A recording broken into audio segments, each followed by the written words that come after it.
Hello, everyone. This is W, host of Surprise Cast, and we are going to be heading over to the East Coast today. We're going to be speaking with New York City songwriter and producer, musician extraordinaire, Charlie Nieland. He's here to talk to us about life as a musician, of course, his brand new album, Stories from the Borderlines, and much, much more. So grab yourself a good, refreshing drink, have a seat, and enjoy our conversation. Hello, Charlie. How are you? Hello, W. How are you? I'm doing well. Happy New Year. And we're going to launch our conversation. How's that sound? Sounds good. So tell the podcast listeners and me a charity, an organization that you appreciate. I'd say the charity that I gravitate towards is Doctors Without Borders. It's, a nonpartisan, great, helpful service in a world of conflict, and they put themselves in harm's way all the time and definitely help people. Thank you for sharing. Number 2, name a movie, podcast, book, or an album you'd like to recommend. As far as podcasts go, there's lots of it. There's a great music podcast called Discord and Rhyme with, it features a lot of kind of millennial age.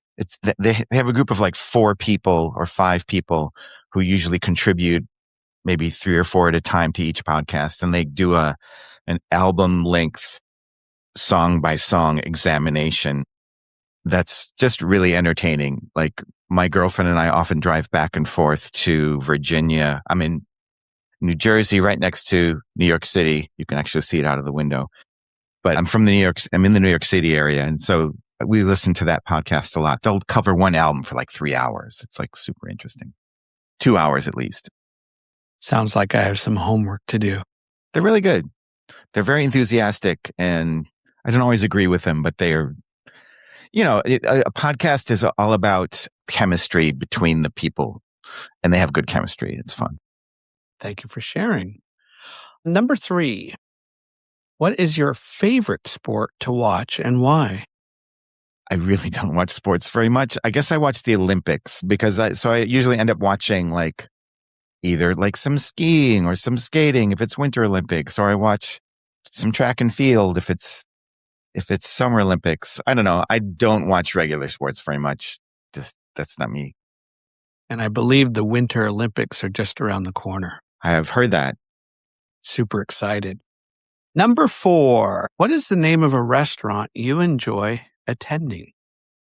I don't know. We just moved to Weehawken, and I love Thai food. So there's a local Thai restaurant called Roy Siam. And it took me a while to find a good Thai restaurant around here. So that's the one that we go to sometimes. But I mean, there's lots of great restaurants in New York City, and I don't know. There's so many. I don't know. That's what I got right now.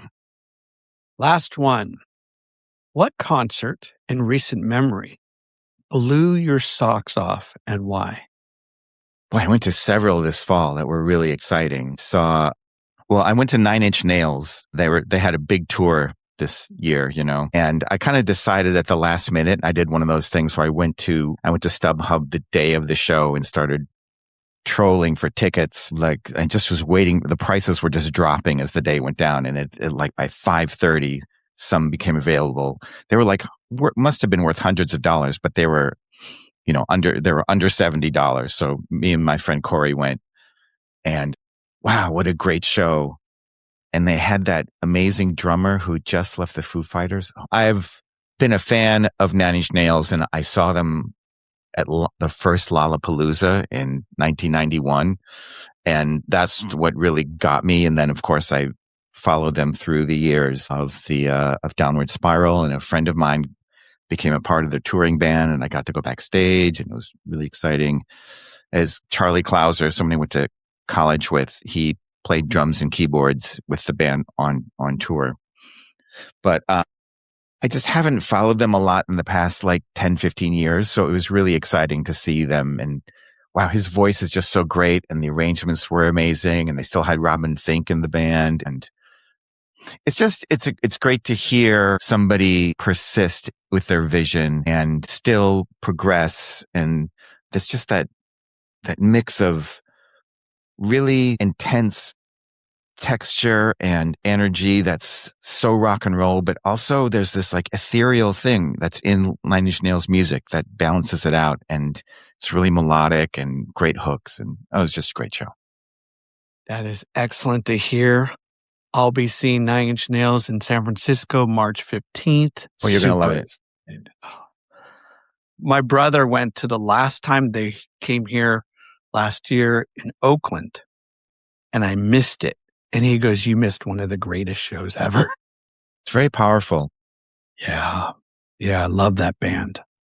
Awesome, awesome.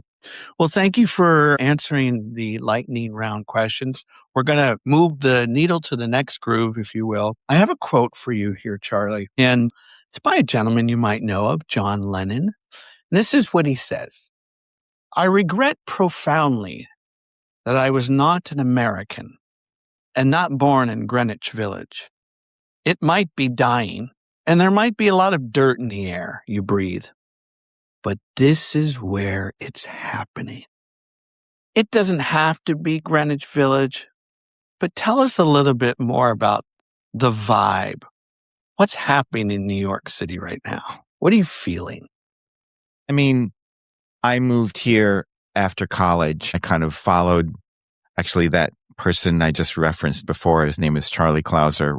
We were making music together at the end of our tenure at Hampshire College in Amherst, Massachusetts. And I was just starting to meet a lot of people from New York, and I decided to come here. So I've been here for a while, and all of us who are still here trying to make music, and if we've lived through some of these different decades, you hear a lot about how the city has changed and how it's more difficult, and constantly clubs that you play at are closing, and the whole ethos of the city has become much more corporate.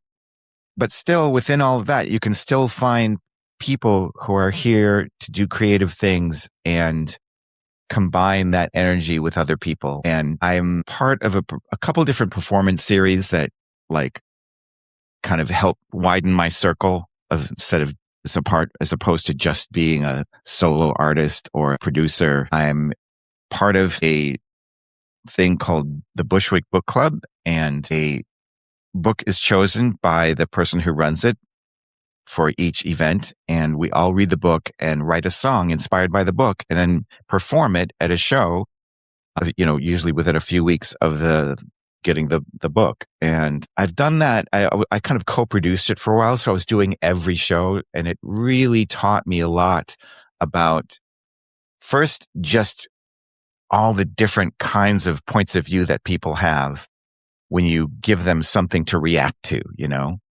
and then also how to be a lot less precious with my songwriting. And when you have a deadline, like you have to meet it.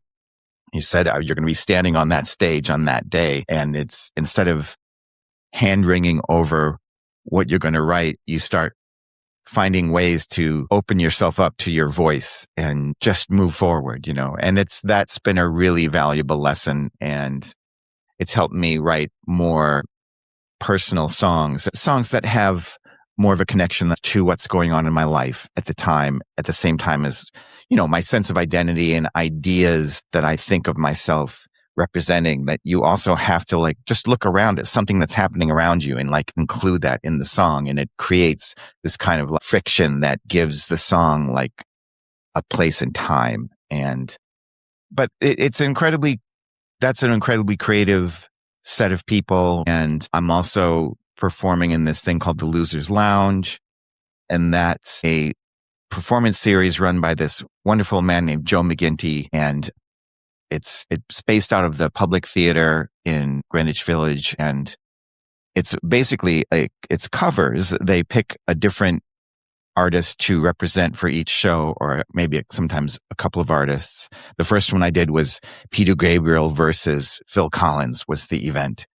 And that was my first one. I got to do Intruder by Peter Gabriel, which is one of my favorite songs. And it was so exciting. And really, you only get one song. So they have this incredible house band, and you're backstage waiting to go on. And it's so nerve wracking. It's not a huge place. There's like 150 people, but they're all like just looking at you, and they have a great sound system, and you got to run out there. And if you want the song to go well from the right at the beginning, you have to like nail it. It's like, when you're in a band, you used to like, when you go to a venue to play, getting used to the stage in the first song and sort of like feeling it out. Everything sounds weird, and you get used to it. And then maybe by the second song, you're cool, but you don't have that with this. You just have to nail it if you want to. And I get incredibly nervous right before I go on stage. Like I can't even remember the words. Everything just goes right out of my head. And it's been really good to how to deal with my body and myself in a nerve-wracking situation. And that's really, that I do like breathing exercises before I go on and all these things. I've had to, but it's super fun. There's like a whole fraternity of people who have been doing it for like 20 years. And I'm kind of the new guy. I've been doing it for a couple of years now. And that's been really exciting. So the point is, people will talk about how dead the music scene is in any city, really, because the sort of urbanization of these cities, or the sort of almost the suburbanization of the parts of the city where artists used to live, has really driven stuff even further to the borders. But if you look, there's people doing creative things. You just have to be persistent and then open yourself up to like things you don't expect, and find new people to work with. And it's still a very vibrant city. I love hearing all the details that you shared there, because I can kind of picture this in my mind, and I'm hoping to get to New York City in 2026 to kind of scoop up the vibe and the flavors of what you just offered and shared. So thank you for that. You mentioned the word identity. So let's retrace our steps here a bit, Charlie. Tell us some positive and challenging moments during your childhood that kind of formed and shaped who you are today. He's a sentinel in the park, watching all the entrances, painting all the people, finishing their sentences. He sees the trees' stillness, the straightness and the bends, the light that grows away, the small enchanted. I think for me, my family lived in one place. I grew up in suburban Chicago, in a suburb, in a newly formed block that was filled with kids. And there's like 50 kids by my count on this short little block. And when I was in sixth grade, my father got a better job in Milwaukee, Wisconsin, which is only 90 minutes north of Chicago. And we lived in a nicer place, a nicer part of town. And it was an incredibly, it was a real shock. And it came at a very interesting time. It was 1974 and I was 12 years old. And I was just becoming aware of how crazy the adult world is.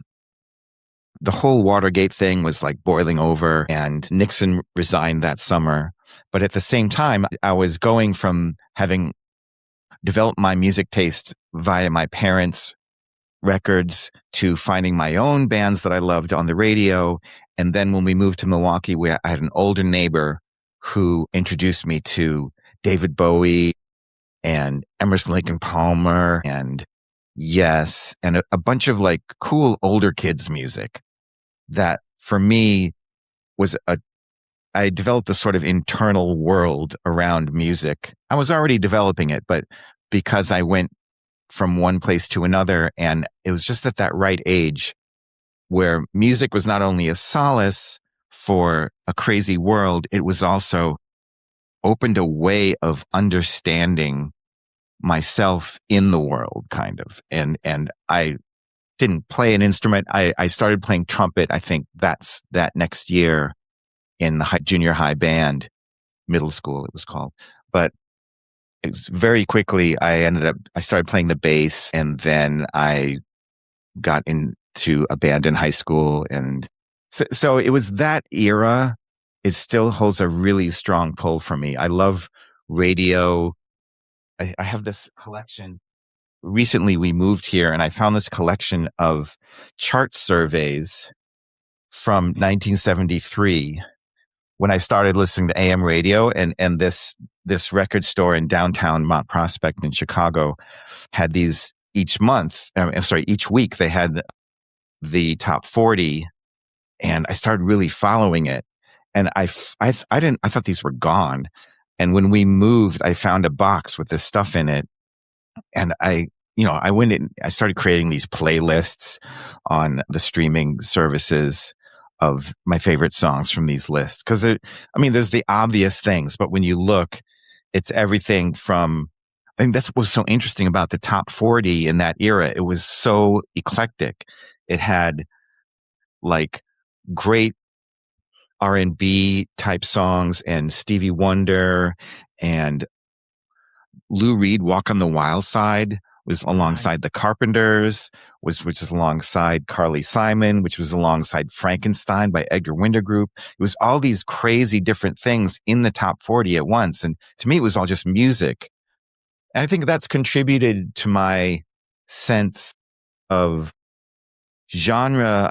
I think of genre as a great way to start a conversation about music because you kind of need to have some descriptors when you start talking about something. But I think out on the edges of what are considered genres, that's where it's interesting. Like there's music in the center of a genre. That's like the capital, and you're like, okay, AC/DC, that's right in the middle of like classic rock or whatever we're calling that. But out on the edges, you have people who are like blurring the lines from Blue Oyster Cult to Bowie or whatever. And I think that's where the most interesting music is made. And so that era for me personally really was an important part of my musical identity. I'll get back around to your question. No, and you're doing a great job stitching together your answers in a way that's obviously insightful and entertaining. Tell us a little bit more about your relationship with your mom and her dad. Well, my mom is still alive, and actually I've gone through a series of things with my brother, and I have been helping her through some very difficult health problems. And this is the age that I am, and this is the age that she is.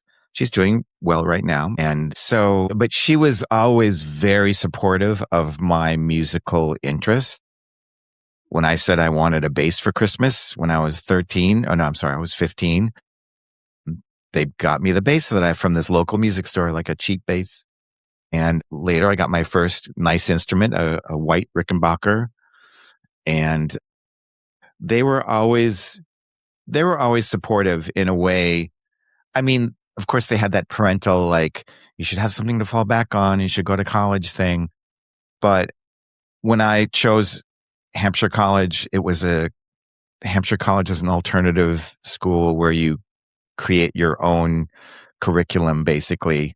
You can take classes and have them apply to, but you create your own exams as you go through it. And I used everything to apply to music. But I learned all about, world music. And in that era, that was the early 80s. So got really interested in Philip Glass and Steve Reich.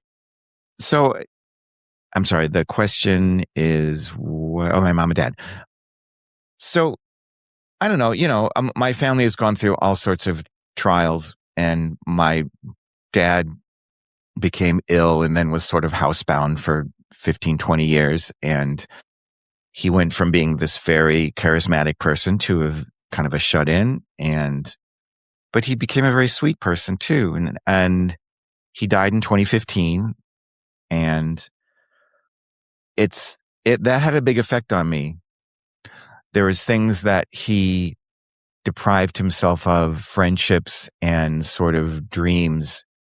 And so starting in 2015, I started really pursuing my own music as a solo artist. And, it's one of those activating moments when you're like, I don't want to live like that. I'm going to move into my life with some abandon and seeing what happens.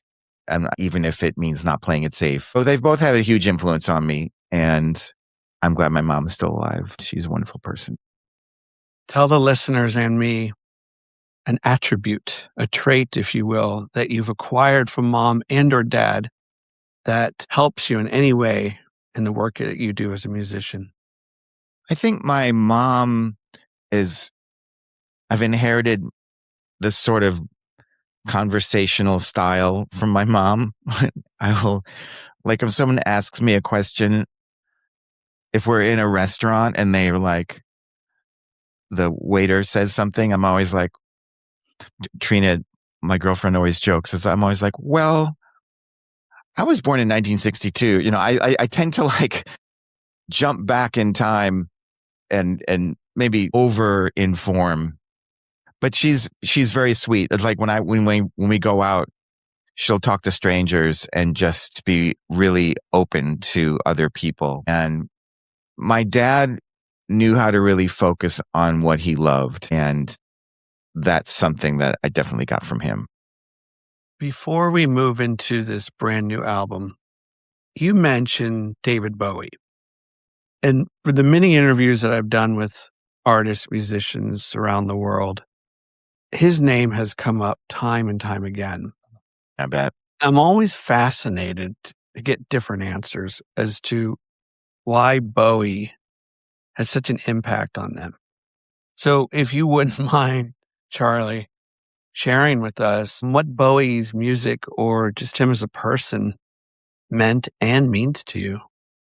I think what was so interesting about him is kind of a reverse of what the conventional wisdom was about him, that somehow he was such a chameleon. And there was almost, when he passed away in 2016, that was the front line that they always led with, like, did we ever know Bowie, or things like that. And I always felt like I knew him through all of his different masks. He actually revealed himself through allowing these different identities. He used these different guises and identities to reveal his true self in all these different ways. And so I always felt, like I said, like during that era when I discovered him, I was just at that age where you realize the adult world is crazy. And he was like, no, you're okay. I know you. And that was like the Ziggy Diamond Dogs era. And then all of a sudden he just took a hard left turn and was doing Young Americans the very next summer. And I was like, whoa, what is this? But then you stand back and listen to it and you're like, oh no, there he is. He's still coming through in this new way. And it actually opened me up to appreciating. I mean, I was already listening to the radio and I loved the Spinners and all sorts of Philly R&B, but his take on it lent of a new personal thing. And each turn he took, I followed. Some of them I didn't catch right away. I remember getting Low and I kind of missed Heroes, but then I got Lodger for some reason. And Lodger was kind of the contemporary of like Talking Heads and that whole era. It was 1979. And I don't know, it just really, each thing he did, and then especially Scary Monsters, I was already really into King Crimson, and hearing Robert Fripp's contributions on Scary Monsters and his own songwriting was so varied and risk-taking on that record, still really catchy. And then, each turn he took from Let's Dance to Outside to Heathen in the early 2000s, I loved that record. And he had a way of, he just had a way of talking about himself that, while everyone attributed it to like artifice and sort of calculation, it was actually really personal. Yeah. And I don't know, I never felt he was cold or distant. So I always got a thing through all of these different things. And then, of course, Black Star was such an incredible piece of work. And I loved the video when it came out, and I was like, boy, he looks a lot older. And then, but it was an incredible piece. And I was like, wow, he's doing something really artistic here. This is a little bit different from the next day, where that was more of like a consolidation record where he was sort of revisiting a lot of his styles. This was like doing something new.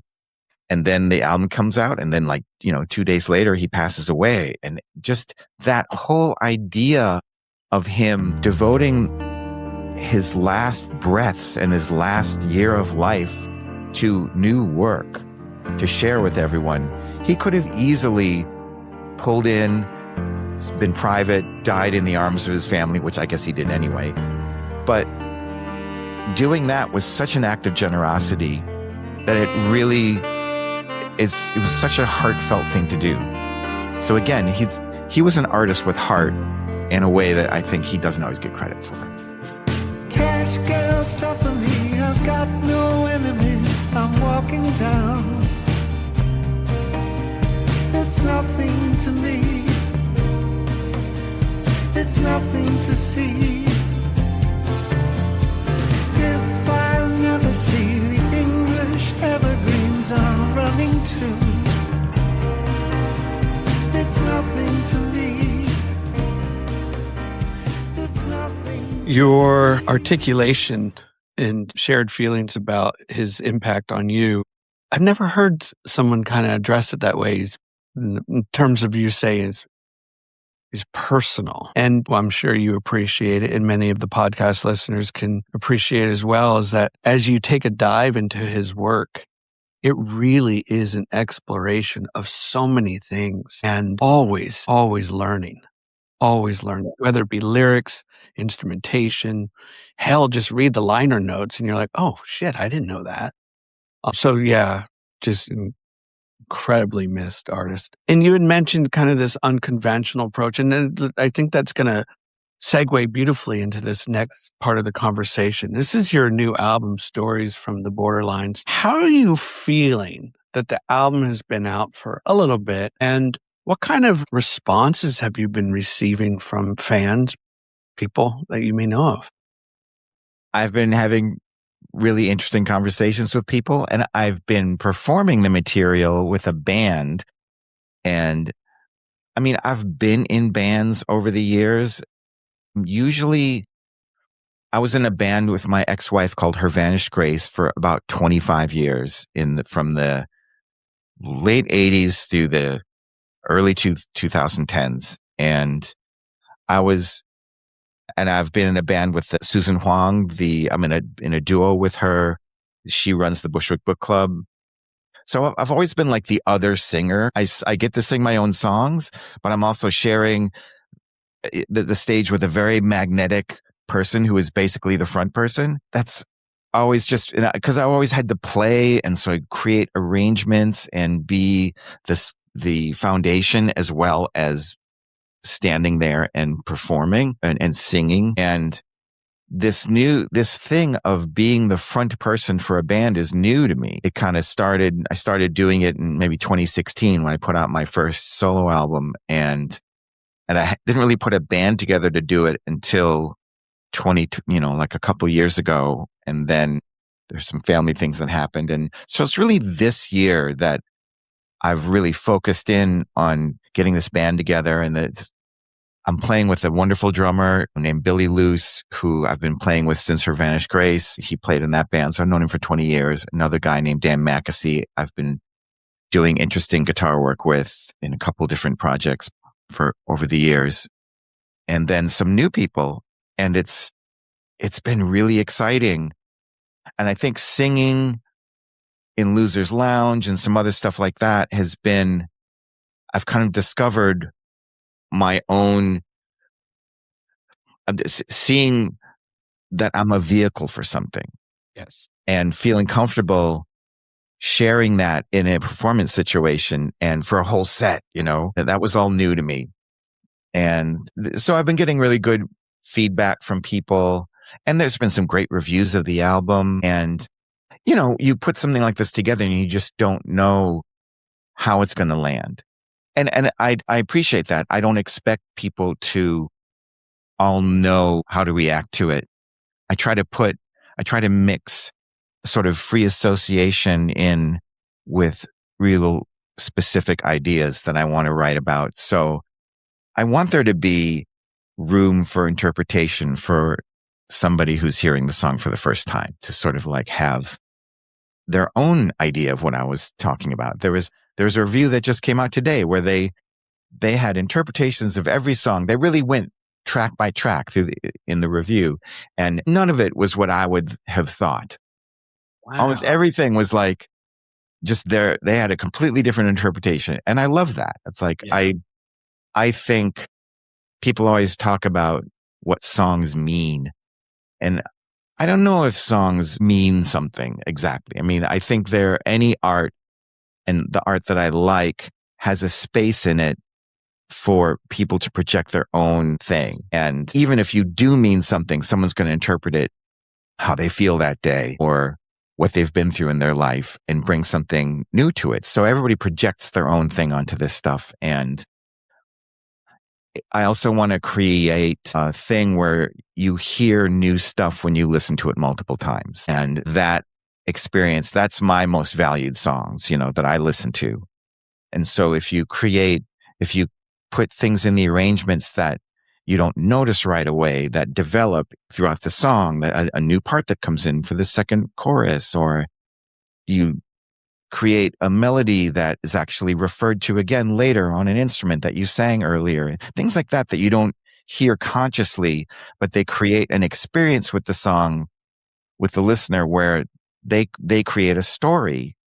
Like when I have a song where I've not heard something the first time, but I hear it the next time, I think to myself, wow, this song did this to me, and then it did this to me, and then I have a story with that song. And so I want to encourage that, I want to foster that in the songs, and you don't know if it's going to work or not, but I hope it does. It does. And I would also recommend to all the listeners right now, when you take a listen to this album, really sit with it. Let it take its time, like a good wine, let it breathe, and put on headphones, and you will pick up some amazing sounds, sonic textures going on.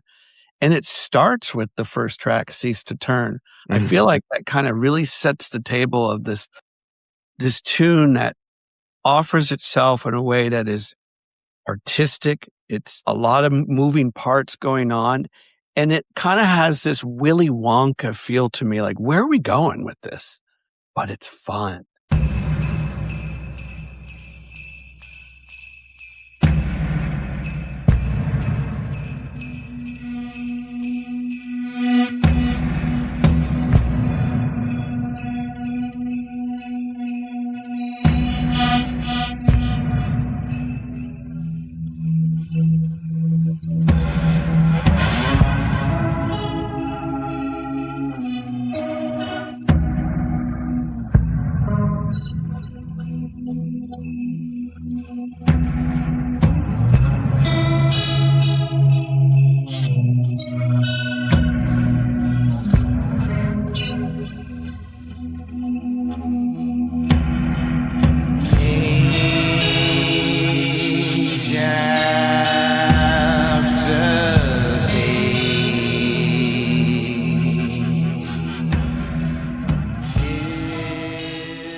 I wrote it on a boat in Greece. It was a birthday, and my girlfriend and I were traveling on this boat in the Aegean, and we were going from port to port like each day.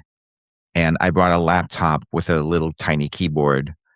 And after a few days, I was like, I brought the laptop. Let's just open it up. And we're going to a place called Hydra, which is beautiful. And I made up this thing with these mellotron sounds, and this processional percussion thing came in my mind. And the whole structure of it came, and I was playing it off the little computer speakers as we've floated into Hydra.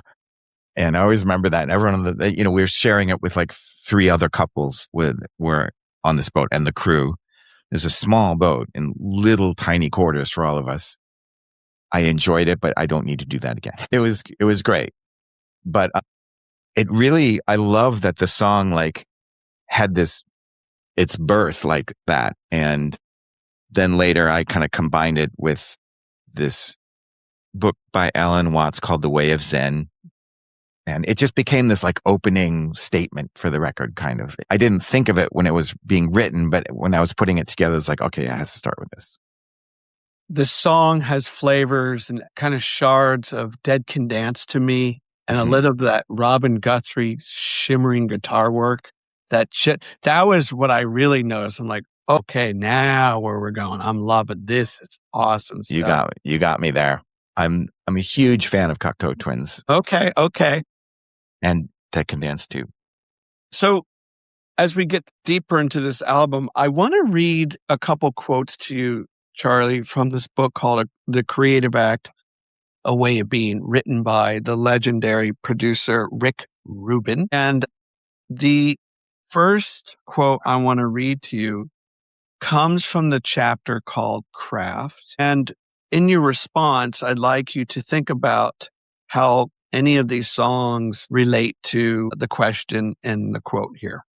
Here we go. This is what Rick says about crafting. Crafting contains a paradox. To create our best work, we are patient and avoid rushing the process, while at the same time we work quickly without delay. By remaining too long in this phase, many pitfalls arise. One is disconnection. If an artist is creating a beautiful work and keeps endlessly crafting it beyond the need, sometimes they suddenly want to start all over. This can be because they have changed or the times have changed. So speak to us about crafting as a paradox. Can you relate to what Rick is saying here? Very much. Okay. And because I produce other people's music, so I'm very familiar with the pitfalls and the glories of that. I mean, it's interesting producing yourself, because when I produce other people, I get to be that foil, and they have if it's the writer and the musicians that they're playing with have all sorts of ideas they're coming in with, and I can react. I definitely like to give airtime to every idea, because you never know, even if it sounds weird at first, it might turn out to be brilliant. And if it does kind of flop, then you've listened to them and you've given them attention and you've given their idea a chance to be in the room. Then when you suggest an alternative, they're super open to it because you created that rapport. I don't know. I try to, I guess instinctively, because I've done it so much, give myself different spaces in the process to do the crafty thing and still maintain the, not lose track of the spontaneous glow of the original idea is.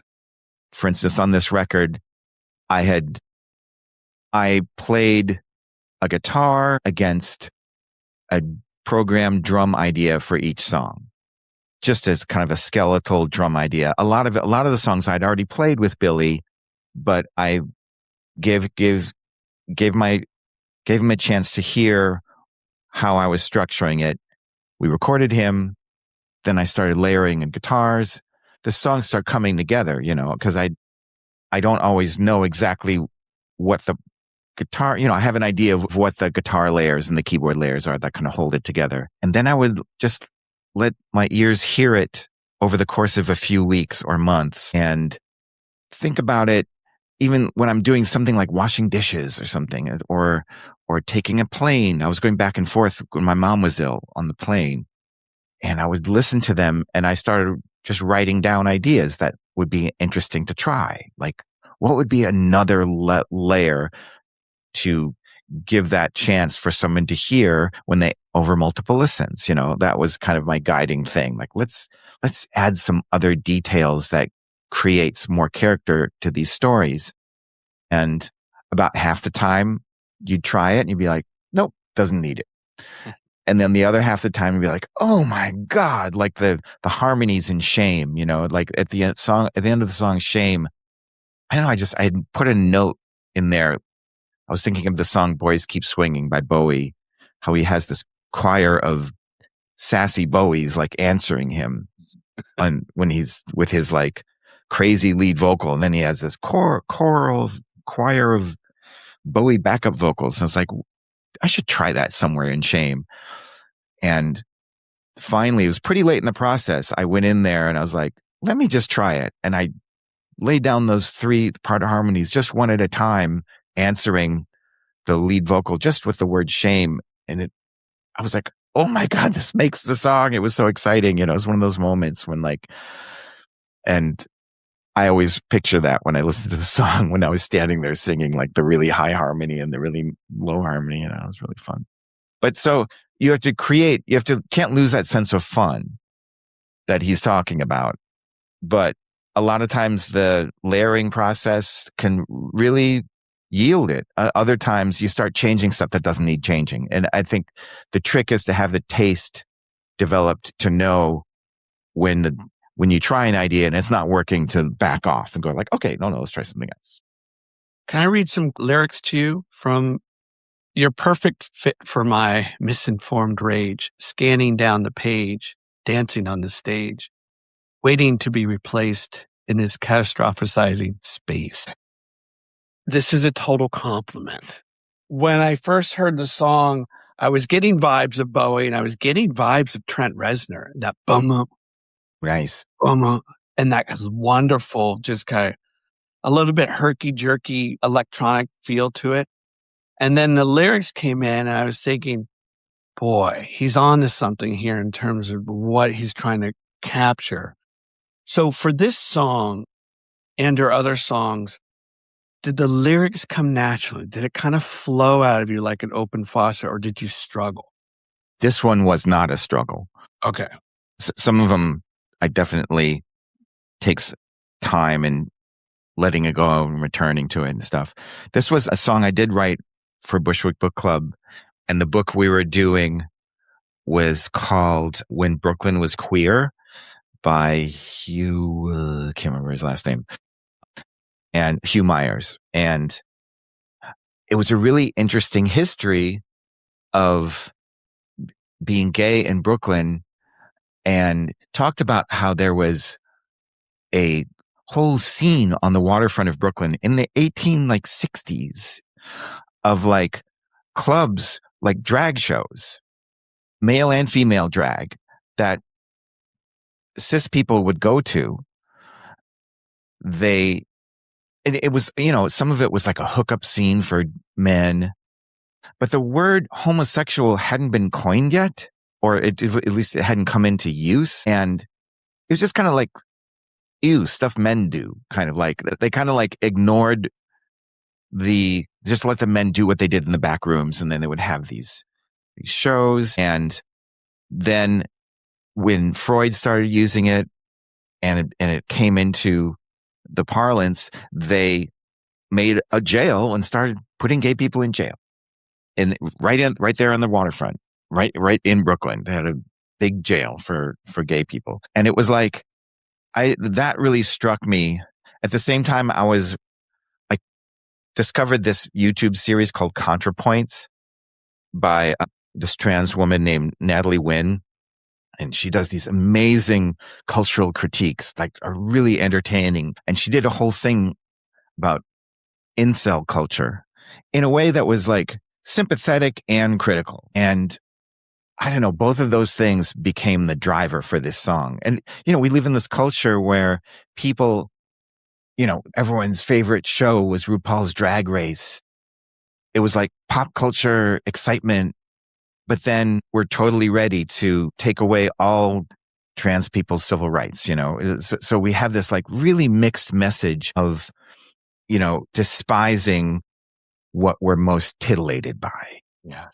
And so I tried to create 2 different characters in the verses. One was the voyeur who's fascinated and sort of like not very self-aware. And the second verse was like the drag performers, like, F you, I'm going to take your money and laugh at you at the same time. So it was kind of like there's a critique, but there's this tension between those two. And then so when I was writing that, the chords just landed me into this like different turn in the chorus, this regular 4-5-1 like chord progression that was like a big chorus on the word shame. And the way it landed, it kind of like the rhymes kind of were a little backwards, and then you land on the word shame like a little before you think it's going to be a chorus, and then but it is the chorus, and it has this momentum. And I didn't know what the rhyme was, but then I was like, oh, it's shame, because of the living for a taste of your collective blame. Shame, it's like, oh, I get it. It's one of these songs. So the song really just poured out when I was writing it, and it was really fun. That shame was the pivot between these two characters. That and it also worked musically as a structural element, and I don't know, it was really fun to write. Well, and if people, when they get the opportunity, head on over to the video for Shame. That was super fun to make. Yeah. So who directed that video? And give us a little bit of backstory on that one. I have a friend who, when I lived in Brooklyn, I had roommates, and she was my roommate. Her name is Hypnodol, and she did some videos for my last album and the cover art, and she did the cover art and the video, and that video and another one for Drown on this album. And she gave me a breakdown of video ideas for every song when I played her the album before I was finished with it. So that was really exciting. I was like, oh my God, great. And she had the idea of a band that existed in like 3 different timelines, and then it like bursting open at the end with all of these colorful characters kind of joining in that weren't in the band, but all of a sudden there they are, like one of those kind of videos. So putting the video together last summer, we shot it in August, and it was just one of those things where like everyone was so busy, and it was such a difficult thing getting everyone scheduled, and nobody was responding to my email for the extras to come in for all the things. I was like, Stephanie, I don't know if we're going to have any extras for this thing.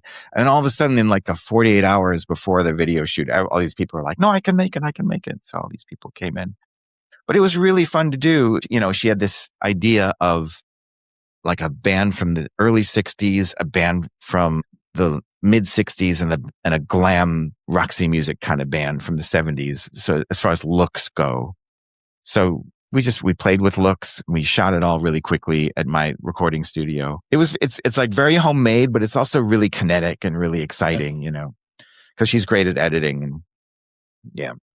And I don't know why it also has this Cure vibe to it. Sure. I mean, that's great. I love the Cure. So I'm glad that it has that too. I mean, when you do these things, part of you is aware when you're bringing in an influence, but then other times, I know at the end of the song, I wanted to bring in some like shoegazy stuff as the chorus gets really huge at the end, but I wanted to save it for that. And I love how that comes in. And I think that would be, for me, that's the Cure layers. But I don't know. Maybe the whole thing has a Cure thing. No, the first thing I thought of was like, yeah, I love that you mentioned kind of the Roxy music. I can definitely, that's great. But the Cure, I was thinking of Love Cats, just kind of those wonderful hues in there. It's good stuff with all the shadows. Love that song. I'm going to read you another quote from this book. Again, this comes from The Creative Active Way of Being. And what is so wonderful about this book is that you can start anywhere and read it and really get kind of lost in it. And again, I want you to answer however you like, but try to connect it to this album, the body of work. Here we go. This is called Temporary Rules. Much of the artistic process involves ignoring rules, letting go of rules, undermining rules, and rooting out rules that we didn't know we were following. There is also a place for imposing rules, for using rules as a tool to define a given project. When there are no material, time, and budget constraints, you have unlimited options. When you accept limitations, your range of choices is reduced. Whether imposed by design or by necessity, it's helpful to see limitations as opportunities. Speak to that. That's so true. I mean, I tend to think of less of rules. Like people talk about music theory stuff. And I'm interested in that. I love learning about what to call things that I intuitively was doing, like what a secondary dominant is, and stuff like that. But I think of them less as rules than as like conventions. They're things that human beings have done with music in different situations and in different styles. And so I think it's very interesting to follow your curiosity with stuff like that and try different conventions and then break them. Find that spot when you've set up an expectation, then you frustrate that expectation by going somewhere unexpected. And that's the kind of thing that creates a memorable moment in the song that you go back to. And the other part of that question was, what was the second half of that? Did you have any rules in mind in the creation of this album? Did you have anything imposing on you that wasn't allowing you to kind of break free? Well, I mean, that was the tricky part in that I'm making it by myself. And I was playing almost all the instruments except for the drums and taking my time with it. So you can really get into a situation where you don't have that feedback and you have to sort of like push around the edges of it and go like I was describing before. No, not that. I mean, it's a matter of keeping in mind what you really intended or keeping in mind the original vision for the song. Mm-hmm. But it was great bringing some other people into the process. And in this case, for one of the songs, it was this rapper named Spirit Child that I had met when I wrote the song I'm sorry, I didn't meet him. I worked with him when we were doing a Bushwick Book Club in Indianapolis at the Kurt Vonnegut Library and Museum. We had a week there and there were 5 of us and we all wrote songs and then backed each other up. And when I was writing that song, I just realized, I was like, okay, this is one of those rock songs that's going to have a rap break at the end. And it's just going to be such a surprise. And I asked Spirit Child to come up with something. And when we performed it, we had rehearsed it like twice and it was a little shambling, but the performance was great. And the arrangement of the song is like based on that performance and what he did there. And then when I asked him to contribute to the recorded version of the song, he just nailed it, and he's joined me on stage a couple times this year when he was available to sing that song. And it's electric the moment everybody like goes crazy. But I think, and the other person who I brought in besides Dan and Billy was this keyboard player named Joe McGinty, who's the musical director for Losers Lounge. Kitty. He's an amazing keyboard player. And for this song called Today, he made these beautiful layers. And he really knew exactly we have a good rapport we talk about prog rock. We have a prog rock upbringing thing. And I mentioned this song called, I mentioned this song called So Far Away, So Clear by John Anderson and Vangelis. And he was like, oh, I know exactly what you're talking about.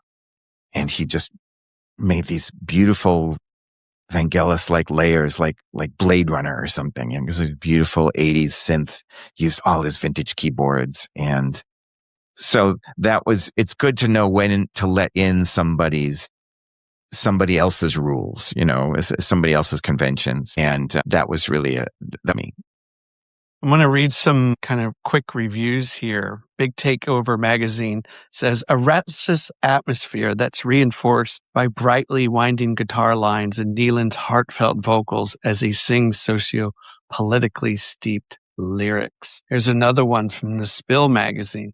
Wraps itself around the listener like a comforting yet undeniably challenging embrace. A spectacular journey. This isn't just music. It's a thoughtful, brooding meditation that truly delivers a sense of optimism and a vision for a brighter tomorrow. And one more here, dancing about architecture, musical deftness and sonic poise, which may at first belie the poignancy of the message, balances shards of guitar noise, beguiling electronica, and his imploring vocal. Some wonderful praise there, yeah?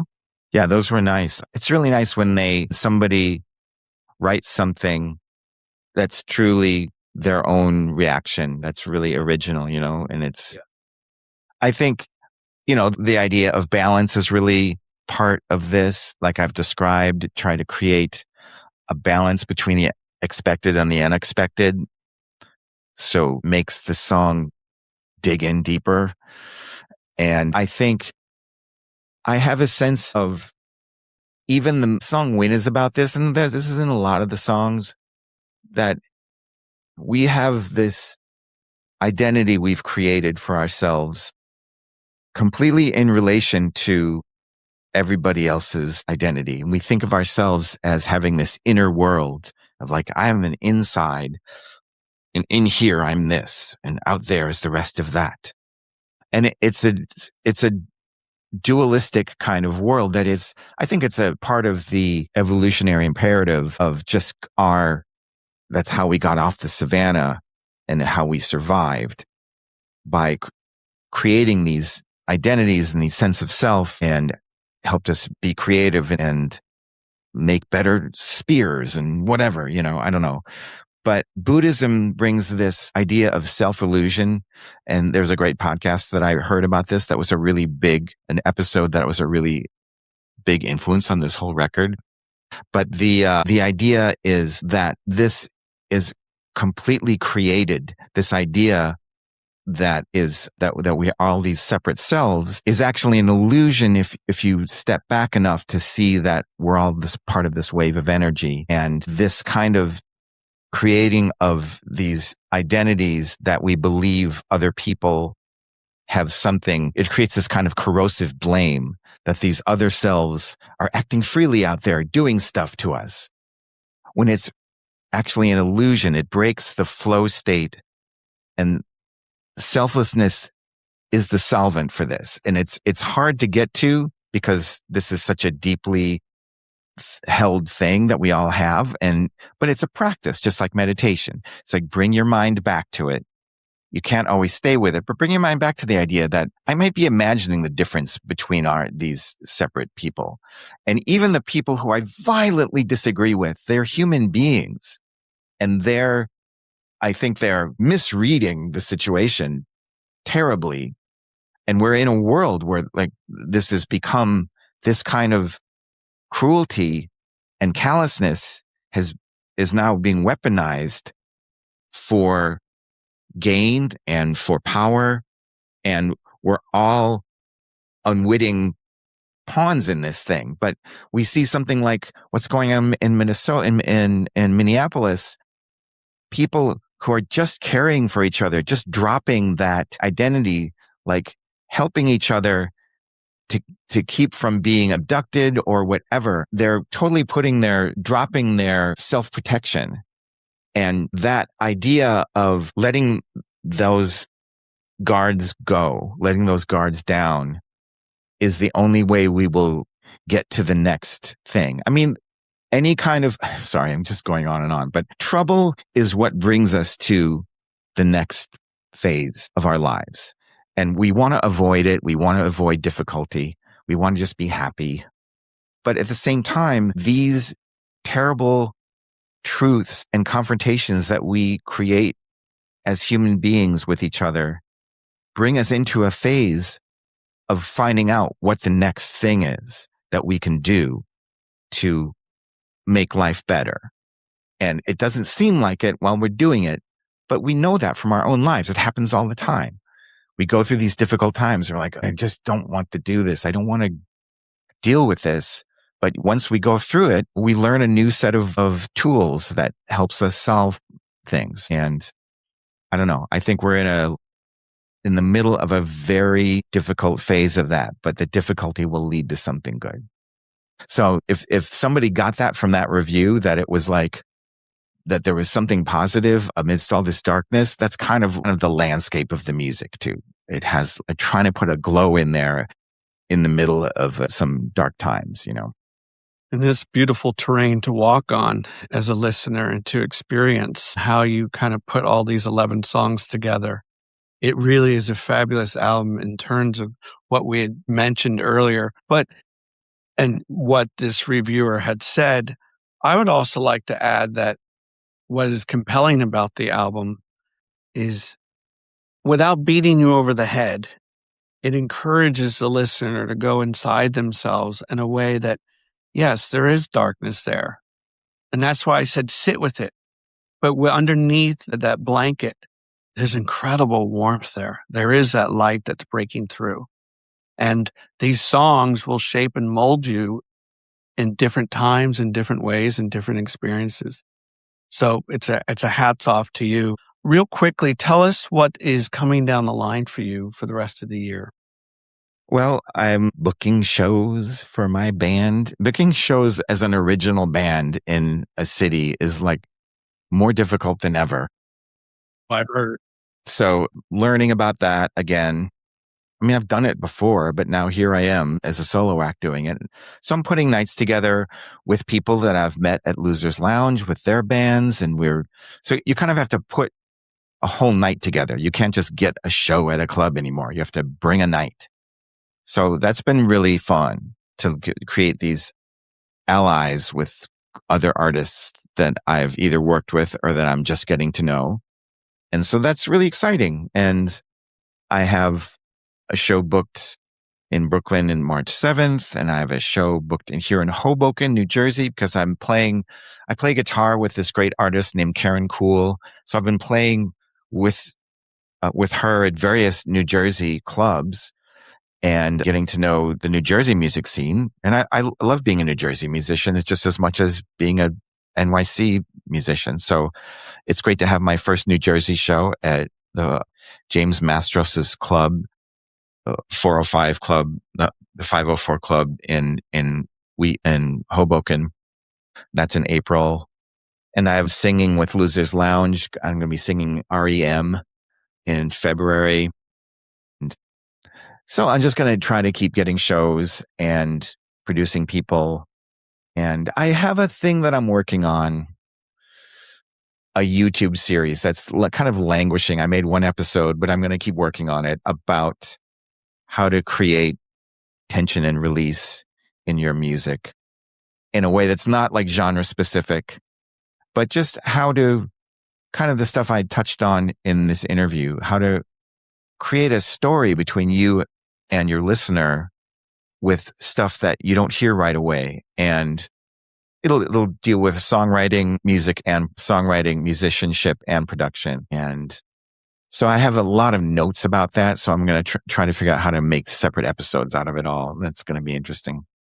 So, I just stuff like that. And, keep doing Bushwick book clubs. I have another one next week, and keep writing new songs. And maybe I won't be like letting them all store up for another 11-song album. I think I might try to just put out singles and EPs a little bit this year and try to try that route, because I know people's attention span is really, I shouldn't even say it that way. Someone who's doing that interestingly is Peter Gabriel. I don't know if you've been following him. He put out an album called I.O. in 2023, where he put out a new song each month. And then at the end of the year, put out the 12 songs as a record. And he started that again already with a new album called O.I. And there's a new song that came out in January. And I think I might want to try to not do exactly that, but do not worry about trying to make a whole group of songs and put them out at once. Yeah. Love Peter Gabriel. Me too. You move so fast, right where you stood. Charlie Nieland, thank you so much for being part of Surprise Cast. Much continued success, whatever verbal accolades you receive. Thank you. Everyone check out Stories from the Borderlines. It's out now. Head on over to Charlie's site. And I want to read one more quote, but this time neither of us are going to respond to this. And again, this comes from the book, The Creative Act, written by Rick. And I imagine when artists are faced with these questions, musicians, when is it time to work on another project? Here we go. This is what he says. Is it time for the next project because the clock or calendar says it's time, or because the work itself says it's time? My name is W, host of Surprise Cast, and I want everyone to remember this. Great music is all around us. All you have to do is keep your ears open. You found